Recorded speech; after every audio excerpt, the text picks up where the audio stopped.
Hello everyone, welcome to Ruchi Upadhyay chemistry classes. आज का topic है zeolite process. Yes, zeolite process को हम परम्यूटेड प्रोसेस भी बोलते हैं और वाटर सॉफ्टनिंग का ये दूसरा मेथड मैं आपको समझाने जा रही हूँ। इससे पहले आपको समझाया है cold lime soda process and hot lime soda process. यदि आपने ये वीडियो अभी तक नहीं देखा है तो डिस्क्रिप्शन बॉक्स में जाकर देख सकते हैं। प्रीवियस वीडियो की लिंक उस पर शेयर की हुई है। चलिए स्टार्ट करते हैं जियोलाइट प्रोसेस। चलिए स्टार्ट करते हैं जियोलाइट प्रोसेस। जियोलाइट प्रोसेस की बच्चों यदि बात करें तो it is also very important process. Zeolite process को परम्यूटेड प्रोसेस भी बोला जाता है। हाँ जी, जियोलाइट प्रोसेस परम्यूटेड प्रोसेस के नाम से भी जाना जाता है और कभी कभार एग्जाम में से पूछ जाता है कि परम्यूटेड प्रोसेस क्या होती है, इसको समझाइए। तो बच्चों इसके दोनों नाम आपको अच्छे तरीके से याद रखने जरूरी है।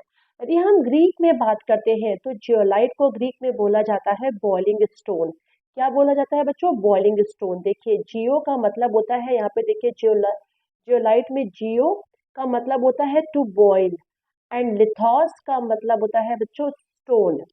क्लियर है? तो बनता है टू बॉइलिंग स्टोन। ओके, तो in Greek we can say boiling stone. तो आपको क्या क्या बोलना है? जियोलाइट, जिसको परम्यूटेड प्रोसेस भी बोलते हैं, और साथ ही साथ क्या बोला जाता है ग्रीक में? इसको बोलते हैं बॉइलिंग स्टोन। तो आप समझ गए होंगे जियोलाइट प्रोसेस किस किस नामों से जाना जाता है।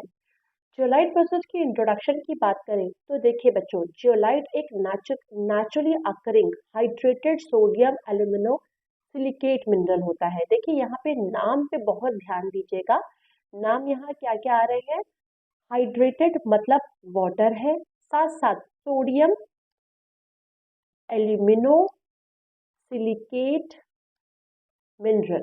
ठीक है, आपको ये नाम याद रखना है। तो जियोलाइट को क्या बोलते हैं? It is a naturally occurring hydrated sodium aluminosilicate mineral and the formula is Na2O। Alumina नाम आ रहा है तो उससे मतलब आपकी फॉर्मूला हो जाएगा Al2O3। सिलिकेट से आ जाएगा SiO2, आगे X लगा हुआ है। हाइड्रेटेड है तो आपको समझ में आ रहा है वाटर है ही, तो वाटर के आगे Y लगा है। मतलब hydrated sodium alumino silicate mineral बोला जाता है, जिसका फॉर्मूला होता है बच्चों Na2O Al2O3 XSiO2 YH2O, where X is equal to 2 to 10। मतलब X की वैल्यू SiO2 के आगे जो लगी है X, दैट विल बी 2 और 10। ठीक है, 2 से 10 तक कुछ भी हो सकता है। एंड YH2O में Y विल बी 2 to 6, 2 से 6 तक इसकी वैल्यू हो सकती है।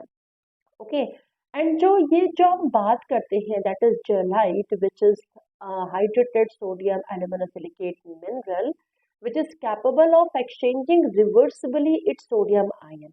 यह अपने सोडियम आयन को वेरी इजीली क्या कर सकता है? एक्सचेंज कर सकता है। चलिए देखते हैं आगे क्या कहानी है। ये जब आप सॉफ्टनिंग की प्रोसेस करेंगे बच्चों तो आपको ये चीज बताना है कि इसको किस किस नामों से जाना जाता है, दूसरा इसका इंट्रोडक्शन देना है। बट सॉफ्टनिंग प्रोसेस जब बता रहे होंगे तो आपको इनके टाइप्स को बताने की जरूरत नहीं होगी, लेकिन आपको जानना बहुत जरूरी है। जियोलाइट 2 टाइप्स के होते हैं बच्चों। एक होता है नेचुरल जियोलाइट जिसको बोला था, और दूसरा होता है हमारा synthetic zeolite. Okay, natural zeolite में एग्जांपल आता है नेट्रोलाइट का, एंड द फॉर्मूला इज, देखिए वैसा ही फॉर्मूला जो पहले हमने बोला था वैसे ही है। Na2O Al2O3 यहाँ पे दिखाई पड़ रहा है, 4 SiO2 है। XSiO2 में मैंने लिखा था 2 to 10 तक होता है। देखिए यहाँ 4 SiO2 है। वाटर में मैंने बोला था 2 to 6 होता है। देखिए यहाँ 2H2 है, तो Na2O Al2O3 4 SiO2 2H2O is a formula of natrolite and that natrolite is a natural zeolite। Synthetic जो जियोलाइट होते हैं वो कैसे होते हैं? पोरस और पोजेसेस अ जेल स्ट्रक्चर। और ये प्रिपेयर्ड कैसे होते हैं? By heating sodium carbonate alumina, जिसका फॉर्मूला Al2O3 होता है, एंड सिलिका SiO2। इनको आपस में हीट करने के बाद सिंथेटिक जियोलाइट बनता है। और जो अपना नेचुरल जियोलाइट है बच्चों, दिस नेचुरल जियोलाइट जो कि एक एमॉर्फस नेचर का होता है, ठीक है ना। और ये इसमें एग्जाम्पल किसका होता है? Na2Al2O3 4SiO2 and 2H2O, that is natrolite. Okay, तो ये आपको जानना जरूरी है। बट सॉफ्टनिंग की जब प्रोसेस बताएंगे तो उसमें आपको लिखने की जरूरत नहीं होगी ना। क्या होता है कि आपने देखा, मैंने इतने बड़े फॉर्मूले का नाम लिया, क्या sodium hydrated sodium aluminosilicate mineral मतलब Na2O Al2O3X SiO2 YS2, इतना बड़ा फॉर्मूला है ना। तो इसको शॉर्ट करने के लिए क्या होता है, ओनली आपको you have to mention only Na2, ठीक है। आप Na2 ले लीजिए और उसके बाद का जितना भी होगा वो पूरे के पूरे को आपको कैसे लेना है बच्चों, मैं आपको दिखाती हूँ। जैसे ये फॉर्मूला था आपके सामने एंड दिस फॉर्मूला है ना, ये इतना बड़ा फॉर्मूला जो आपके सामने था, इस फॉर्मूले में आप क्या करिए, ओनली यहाँ पर जो Na2 है सिर्फ इसको रहने दीजिए, और ये पूरे के पूरे जो है इसको आप ZE से शो करेंगे। किसे शो करेंगे? ZE। मतलब रिएक्शन आपके लिए इजी हो जाए, आप रिएक्शन इजीली बना सके, इसलिए मैं बोल रही हूँ कि इतने बड़े फॉर्मूले को आपको कैसे मेंशन करना है, सिंपली Na2ZE से मेंशन करना है आपको। ठीक है, तो देखिए यहाँ पे मैंने क्या कर दिया है, Na2ZE से मेंशन कर दिया है। ठीक है, अब Na2ZE में क्या होता है, ये जो जियोलाइट होता है ये सोडियम के साथ बहुत ही लूजली होल्ड होता है। कैसा रहता है? बहुत ही लूजली। मतलब कभी भी देखा जाए तो सोडियम और जियोलाइट दो इसमें चीजें हैं, ये दो दोस्त होते हैं, आप ये समझ लीजिए। और जियोलाइट क्या होता है, सोडियम के साथ लूजली पैक होता है, कभी भी इससे दोस्ती तोड़ सकता हो, किसी नए से दोस्ती कर सकता है, ये इसकी टेंडेंसी होती है। अब होता क्या है, आगे की कहानी हम डायग्राम को देख के बात करते हैं। डायग्राम देखिए आपके सामने है, ये डायग्राम में आपको दिखाई पड़ रहा है कि यहाँ से हार्ड वाटर बच्चों आ रहा है। जब ये हार्ड वाटर आ रहा होता है तो हार्ड वाटर में आपको पता है कि सब कुछ हो सकते हैं, सॉल्ट्स ऑफ कैल्शियम भी हो सकते हैं, सॉल्ट्स ऑफ मैग्नीशियम भी, मतलब calcium sulphate, calcium chloride, magnesium sulphate, magnesium chloride, bicarbonate of calcium and magnesium, सब हो सकते हैं।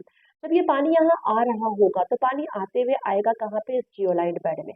और जियोलाइट बेड में क्या है, वो फॉर्मूला आपको पता ही है, Na2ZE। मतलब दोनों दोस्त हैं, सोडियम और जियोलाइट, जो कि इनकी दोस्ती में कोई बहुत ज्यादा देखा जाए तो कोई भी आके इनकी दोस्ती को तोड़ सकता है, क्योंकि ये लूजली बॉन्डेड है। ओके, तो यहाँ पर ये चीज पारत है, लेकिन यहाँ पे ऊपर से क्या आ रहा है, वाटर की हार्डनेस, मतलब कि कैल्शियम एंड मैग्नीशियम की हार्डनेस आ रही है। तो अब जियोलाइट जैसे ही पानी आता है अट्रैक्ट होता है किसकी तरफ? कैल्शियम की तरफ और मैग्नीशियम की तरफ, और दोस्ती तोड़ देता है अपने सोडियम से। और दोस्ती तोड़ के क्या बना लेता है? कैल्शियम जियोलाइट और मैग्नीशियम जियोलाइट, और पूरे के पूरे इस बेड में इकट्ठे जाते हैं कैल्शियम जियोलाइट और मैग्नीशियम जियोलाइट। अब आप कहेंगे मैम ये कैसे हुआ, तो चले जाते हैं रिएक्शन के ऊपर। रिएक्शन आप देखिए, यहाँ पे एक रिएक्शन दिख रही है। देखिए, ये सोडियम जियोलाइट बेड में ये आपको दिखाई पड़ रहा है सोडियम जियोलाइट, है ना। अब आपको देखिए साइड में क्या दिख रहा है, हार्ड वाटर दिख रहा है। ये देखिए आपको हार्ड वाटर कैल्शियम बाइकार्बोनेट की दिख रही है, मैग्नीशियम बाइकार्बोनेट की, कैल्शियम क्लोराइड की, मैग्नीशियम कैल्शियम सल्फेट की, मैग्नीशियम क्लोराइड, मैग्नीशियम सल्फेट, है ना। पानी जब आ रहा था तो इतनी सारी हार्डनेस ये थी। और देखिए यहाँ था सोडियम जियोलाइट, मैंने क्या बोला, वो जैसे ही पानी जियोलाइट बेड के पास गया, जियोलाइट ने सोडियम से दोस्ती तोड़ ली और क्या बना लिया? Calcium zeolite. यदि कैल्शियम के सॉल्ट थे तो, और मैग्नीशियम के सॉल्ट थे तो मैग्नीशियम जियोलाइट बना लिया। और इस तरीके से सोडियम को अलग कर दिया। तो सोडियम ने दोस्ती फिर किससे की ना चाहते हुए? उनके सॉल्ट से। सोडियम बाइकार्बोनेट बन गया, यहाँ पे देखिए सोडियम क्लोराइड बन गया, सल्फेट जब था तो सोडियम सल्फेट बन गया। इस तरीके से आपने देखा कि पूरे के पूरे इस बेड में यहाँ पे क्या इकट्ठे हो गए? कैल्शियम जियोलाइट और मैग्नीशियम जियोलाइट, और जो सोडियम था वो कैल्शियम और मैग्नीशियम के सॉल्ट के साथ होते हुए, ग्रेवल से होते हुए पानी सॉफ्ट बन के बाहर आ गया। ठीक है, और यहाँ पर इकट्ठा क्या रह गया? यहाँ पर इकट्ठा रह गया कैल्शियम जियोलाइट और मैग्नीशियम जियोलाइट। ये प्रोसेस तो हुई, पानी सॉफ्ट हुआ, ग्रेवल से होते हुए पानी सॉफ्ट होके बाहर आ गया, लेकिन बार बार ये प्रोसेस होते होते होते होते क्या हुआ? जियोलाइट बेड एग्जॉस्ट हो गया, थक गया। क्यों थक गया? क्योंकि कैल्शियम और मैग्नीशियम इतने ज्यादा हो गए थे कि कैल्शियम मैग्नीशियम के जियोलाइट से पूरे पोर्स उसके क्या हो गए? बंद हो गए थे, पैक हो गए थे, और वो हो गया एग्जॉस्ट। सॉफ्ट वाटर होने ही नहीं पा रहा था, पानी हार्ड था वो सॉफ्ट हो ही नहीं पा रहा था, क्योंकि वो बेड एग्जॉस्ट हो चुका था। तो फिर टाइम आया किसका? उस बेड को रिक्लेम्ड करने का। और रिक्लेम करने के लिए क्या किया गया? इस सोडियम जियोलाइट में, जो सोडियम जियोलाइट तो बचा ही नहीं था, कैल्शियम जियोलाइट और मैग्नीशियम जियोलाइट का रिएक्शन करवाया किसके साथ? कॉन्सेंट्रेटेड सोडियम क्लोराइड के साथ, जिसको हम ब्राइन बोलते हैं। देखिए आपको ये स्ट्रक्चर दिख रहा है बच्चों, यहाँ पर सोडियम क्लोराइड है, ठीक है, सोल्यूशन है जो स्टोर है, जो कि कॉन्सेंट्रेटेड है, मतलब ब्राइन है। ये यहाँ से होते हुए ऊपर से आते हुए जियोलाइट के ऊपर डालने लगे, जियोलाइट बेड के ऊपर। जियोलाइट बेड के ऊपर डालने लगे तो होना क्या लगा? देखिए ये रिएक्शन आपके सामने मैं दिखाती हूँ कि होने क्या लगा। आपके सामने रिएक्शन देखिए ये है, कैल्शियम जियोलाइट और मैग्नीशियम जियोलाइट जो कि जियोलाइट बेड में थे बच्चों, और वो गए थे थक, मतलब एग्जॉस्ट हो चुका था वो बेड। अब इस बेड में क्या था, calcium zeolite and magnesium zeolite, और हमने क्या लिया, कॉन्सेंट्रेटेड सोडियम क्लोराइड के साथ रिएक्शन करवाया, मतलब उसके ऊपर स्प्रे किया, बहुत पावरफुल स्प्रे किया गया।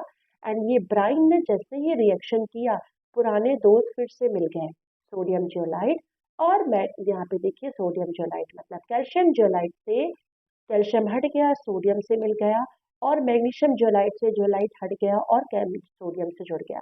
तो अगेन पुराने दोस्त फिर से मिल गए और वो क्या हो गया, वो रिक्लेम्ड हो गया। ठीक है, zeolite is reclaimed by treating the bed with the concentrated sodium chloride. ठीक है, ब्राइन के साथ इसको क्या किया गया, रिक्लेम्ड किया गया। और रिक्लेम करने के बाद क्या हुआ, फिर से जियोलाइट बेड अपना वर्क करने लगा और हार्ड वाटर फिर से सॉफ्ट में कन्वर्ट होने लगी उसी प्रोसेस के द्वारा। और वो प्रोसेस क्या थी, आपको ये रिएक्शन पता ही है कि ये रिएक्शन ही हो रही थी, फिर से स्टार्ट हुआ, सोडियम जियोलाइट के पास आए सारे के सारे salts of calcium and magnesium, और अगेन ये बनने लगे कैल्शियम जियोलाइट और मैग्नीशियम जियोलाइट, और सॉल्ट सोडियम के सॉल्ट के फॉर्म में ये ग्रेवल से होते हुए डिफरेंट डिफरेंट लेयर से होते हुए पानी सॉफ्ट बन के बाहर आ गए। इस तरीके से देखिए बच्चों, रीजनरेशन किया, और रीजनरेशन में हमने फिर से रिक्लेम्ड किया था, आपको मैंने बता ही दिया था, ब्राइन के थ्रू। और ऐसे जियोलाइट बेड बार बार एग्जॉस्ट होता था, फिर रिक्लेम्ड होता था और फिर से वाटर की सॉफ्टिंग करता था। तो इस तरीके से वाटर की सॉफ्टिंग में मैं उम्मीद करती हूँ कि आपको जियोलाइट प्रोसेस में सॉफ्टिंग प्रोसेस समझ में आ गई होगी कैसे होता है। चलिए जानते हैं हार्डनेस। अभी हम हार्डनेस की बात करें तो it is compare to lime soda process best process है। लाइम सोडा के कंपेयर में इसमें हार्डनेस कम मिलती है, 10 ppm तक की ही हार्डनेस इसमें प्रोड्यूस होती है और मैक्सिमम सारी हार्डनेस इसमें रिमूव हो जाती है। ये ज़्यादा स्पेस भी ऑक्यूपाई नहीं करता है, और ये इक्विपमेंट जो बोलते हैं ना बहुत ही कॉम्पैक्ट होता है, तो लिखा था equipment use is compact and occupies less space. और ये बहुत ही quite clean and rapid process है और बहुत ही कम टाइम में सॉफ्टनिंग की प्रोसेस हो जाती है बच्चों। इसके अलावा इसमें मेंटेनेंस कॉस्ट भी ज़्यादा नहीं लगता है, ठीक है, और लेस स्किल की ज़रूरत पड़ती है इसमें, ये भी ध्यान रखिएगा। साथ ही साथ यदि हम बात करें तो इसमें कोई भी इम्प्योरिटी स्लज के फॉर्म में नहीं मिलती है, मतलब no danger of sludge formation. Lime soda में आपको पता है बहुत ज़्यादा स्लज का फॉर्मेशन हो रहा था, बट यहाँ ऐसा नहीं होता है। The process automatically adjust itself to water of different hardness. तो ये थे advantages of zeolite process, and मैं उम्मीद करती हूँ कि आपको जियोलाइट की प्रोसेस बहुत अच्छे तरीके समझ में अब आ चुका होगा कि वाटर की सॉफ्टिंग लाइम सोडा के अलावा जियोलाइट से भी करते हैं, जिसको हम परम्यूटेड प्रोसेस भी बोलते हैं, और इन ग्रीक हम इसको बॉइलिंग स्टोन भी बोलते हैं। तो टाइम बनता है लाइक करने का, सब्सक्राइब करने का, बेल आइकॉन को क्लिक करके जरूर रखिए कि मेरे नेक्स्ट वीडियो का नोटिफिकेशन आपको राइट टाइम पे मिल जाए। Thanks for watching this, bye bye.